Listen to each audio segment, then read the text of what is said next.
Madam ఒక్కసారి ఒక step విశాలంగా వస్తుంది ఫోటో విశాలంగా వస్తుంది ప్రతి ఒక్కొక్క స్టెప్ కొంచెం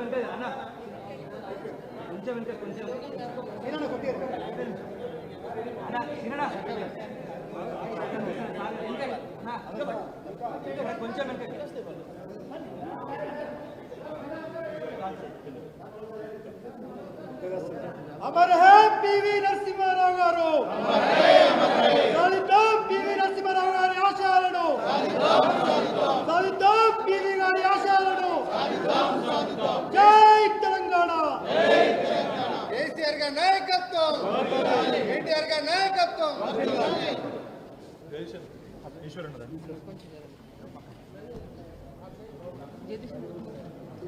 మాట్లాడడం మీరు మాట్లాడి ఒక 2 minutes మాట్లాడాలి. నేను మాట్లాడిన ఫస్ట్ మీరు మాట్లాడిన తర్వాత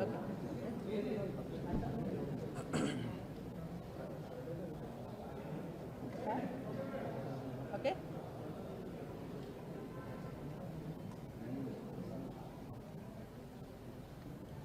పూర్వ ప్రధాని శ్రీ పివి నరసింహారావు గారి 103వ జన్మదిన శుభాకాంక్షలు అందరికీ. ముందుగా మనం ఇక్కడ బీఆర్ఎస్ పార్టీ ఆఫీస్లో ఎంతో ఘనంగా నిర్వర్తించుకుంటున్నాం. మనం ఎప్పుడూ మనకి శ్రీ పివి గారు ఆదర్శ ప్రధానినే, ఆదర్శ లీడరే.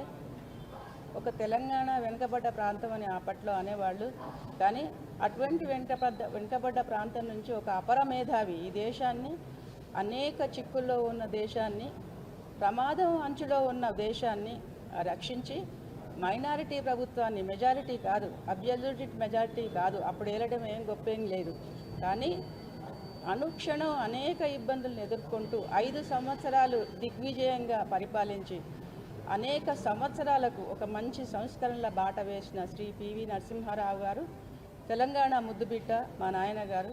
ఇక్కడ ఈ జయంతి ఉత్సవాలు చేసుకోవడం అనేది చాలా సంతోషమైన విషయం. ఈ సంవత్సరానికి ఒక ప్రాముఖ్యత ఉంది. అది భారత ప్రభుత్వం గుర్తించి పివి గారి సేవలను గుర్తించి భారతరత్న అవార్డు ఈ సంవత్సరమే ప్రకటించడము, ఈ మధ్య పురస్కారం ఇవ్వడం జరిగించింది. అదంతా తెలంగాణ ప్రవాసులందరికీ ఎంతో పెద్ద విషయం అది. ఇప్పుడు ఎవరూ కూడా తెలంగాణ వెనుకబడ్డ ప్రాంతం కాదు, తెలంగాణ రాష్ట్రమే అసలు దేశానికి ఒక ఆదర్శ రాష్ట్రం. మరొకసారి పివి గారిని మనం అందరం గుర్తు చేసుకుందాము.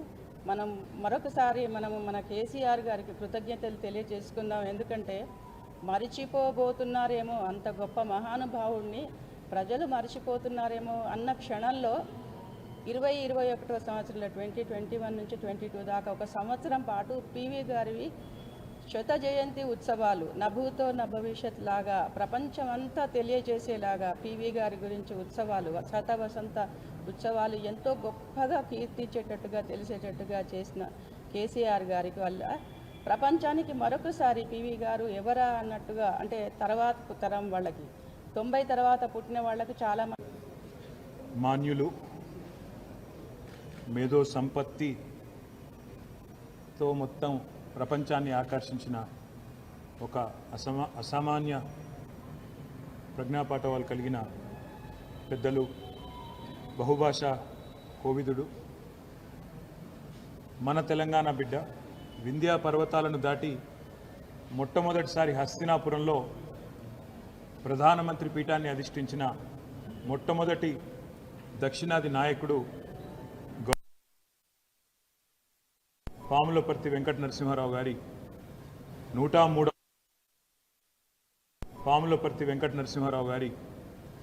103వ జన్మదిన ఉత్సవాన్ని ఈరోజు తెలంగాణ భవన్లో మా సహచరులు, పెద్దలు, మాజీ మంత్రివర్యులు శ్రీ జగదీశ్వర్ రెడ్డి గారు, శ్రీ కొప్పుల ఈశ్వర్ గారు, శ్రీ మహమూద్ అలీ గారు, అదేవిధంగా మాజీ పార్లమెంట్ సభ్యులు కవిత గారు, శాసన మండలి సభ్యురాలు పివి గారి ముద్దుల బిడ్డ చెప్పినట్టుగా అతలాకుతలమై ఆర్థికంగా దెబ్బతిని ప్రమాదపు అంచున ఉన్న దేశానికి ఆనాడు 1991లో ఒక ప్రమాదకరమైన పరిస్థితుల్లో, ఆనాడు ఆర్థికంగా పతనమైన పరిస్థితుల్లో ఒక ప్రధానమంత్రి పదవి అధిష్ఠించడం జరిగింది.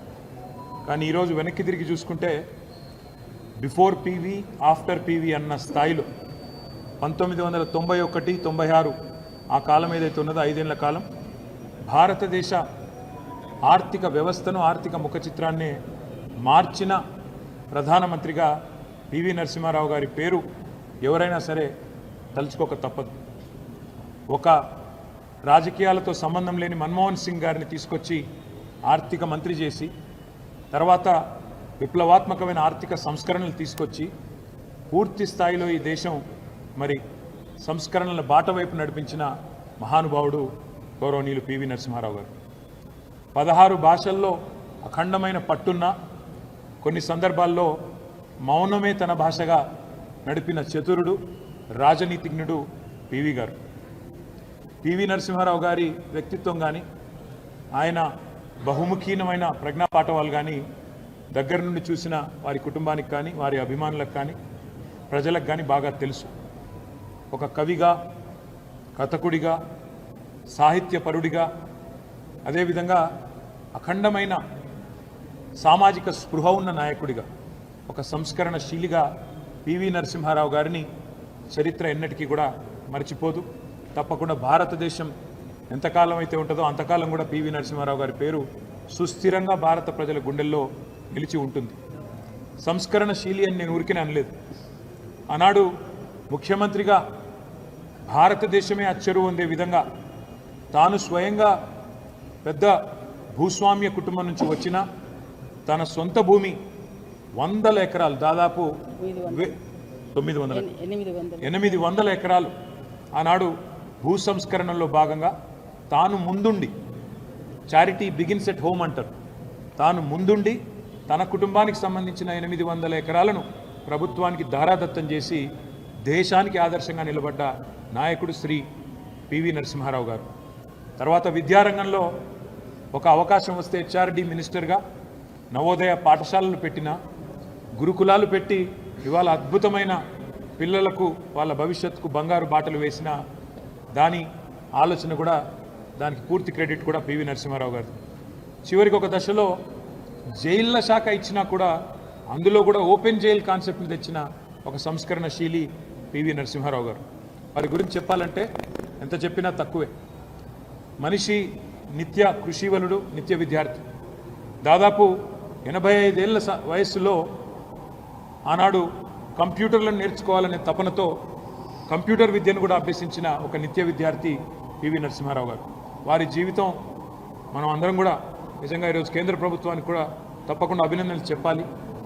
పివి నరసింహారావు గారు లాంటి గొప్ప వ్యక్తిత్వాన్ని గౌరవించి గుర్తించి కేసీఆర్ గారు మన ప్రభుత్వం ఏదైతే శాసనసభలో తీర్మానం చేసిందో శ్రీ పివి నరసింహారావు గారికి 100వ జయంతి ఉత్సవాల సందర్భంగా భారతరత్న ఇవ్వండి అని తెలంగాణ ప్రజల ఆకాంక్షగా తెలంగాణ ప్రభుత్వం కేసీఆర్ గారి నాయకత్వంలో శాసనసభలో ఏ తీర్మానం అయితే చేసిందో దాన్ని గౌరవించినందుకు పివి నరసింహారావు గారికి భారతరత్న అవార్డు ప్రకటించినందుకు నేను కేంద్ర ప్రభుత్వానికి కూడా అభినందనలు తెలియజేస్తా ఉన్నా. ఒక మైనారిటీ ప్రభుత్వాన్ని 5 ఏళ్ల పాటు నడపడమే కాకుండా తెలంగాణ మట్టి బిడ్డ కాబట్టి ధిక్కార స్వరాన్ని కూడా వినిపించి ఆనాడు అప్పుడున్న పరిస్థితుల్లో మౌనంగా తన పని తాను చేసుకుంటూ తన వ్యక్తిత్వాన్ని, అదేవిధంగా భారతదేశం యొక్క అస్తిత్వాన్ని అద్భుతంగా ప్రపంచ పటంలో నిలిపిన మహానుభావుడు పివి నరసింహారావు గారికి మా పార్టీ తరపున 100వ జయంతి ఉత్సవాలు ఆనాడు అపురూపంగా సంవత్సర కాలం పాటు కేసీఆర్ గారి నాయకత్వంలో నిర్వహించడమే కాకుండా దేశ విదేశాల్లోని తెలంగాణ తెలుగు ఎన్ఆర్ఐలందరినీ కూడా కూడగట్టి, భారతీయులందరినీ కూడగట్టి తెలంగాణ ప్రభుత్వం కూడా ఆనాడు దేశ విదేశాల్లో ఈ కార్యక్రమాలు నిర్వహించింది. పివి నరసింహారావు గారి పేరు నెక్లెస్ రోడ్డుకి పెట్టడమే కాకుండా అక్కడే వారి విగ్రహాన్ని కూడా సమున్నతంగా ప్రతిష్ఠించిన నాయకుడు కేసీఆర్ గారు. అదేవిధంగా పివి నరసింహారావు గారికి భారతరత్న ఇవ్వాలనే డిమాండ్ కూడా ఆనాడు ప్రభుత్వ పక్షాన్నే పెట్టిన నాయకుడు కేసీఆర్ గారు. నేను మీ అందరికీ ఈ సందర్భంగా ధన్యవాదాలు కూడా తెలియజేస్తూ పివి నరసింహారావు గారి జీవిత చరిత్రను, వివిధ పార్శ్వాలను తప్పకుండా కేంద్ర ప్రభుత్వం కూడా ఎన్సీఈఆర్టీ పుస్తకాలలో, పాఠ్యాంశాలలో కూడా చేర్చి భవిష్యత్ తరాలకు కూడా తప్పకుండా గుర్తుండిపోయే విధంగా, స్ఫూర్తినిచ్చే విధంగా ఆ మహానుభావుని గౌరవించాలని చెప్పి కూడా కేంద్ర ప్రభుత్వానికి కూడా మా తరపున, మా పార్టీ తరపున విజ్ఞప్తి చేస్తూ ఈరోజు ఈ కార్యక్రమంలో హాజరైన ప్రతి ఒక్కరికి కూడా పేరు పేరున ధన్యవాదాలు, నమస్కారాలు. జోహార్ పివి నరసింహారావు గారు. కొనసాగిద్దాం పివి గారి ఆశయాలను. మీకు ఇంకా చాలా ప్రోగ్రాంలు ఉండొచ్చు. మీకు చాలా ప్రోగ్రాంలు ఉండొచ్చు. ఏమన్నా బయలుదేరు.